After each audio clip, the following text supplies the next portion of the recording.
Welcome to our guide on boosting social skills in children with Global Developmental Delay, GDD. Children with GDD may face unique social challenges.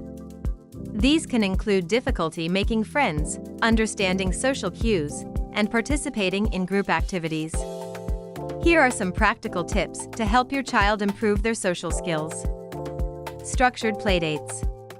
Organize structured playdates to give your child a chance to interact with peers in a controlled environment.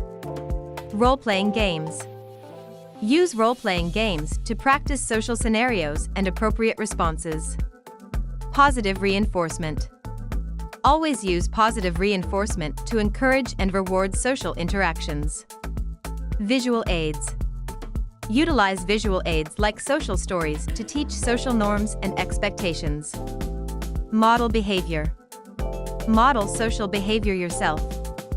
Children learn a lot by observing parents and caregivers. By using these tips, you can help your child develop the social skills they need to thrive. Remember, every small step makes a big difference. Thanks for watching. If you found this video helpful, please like, share, and subscribe.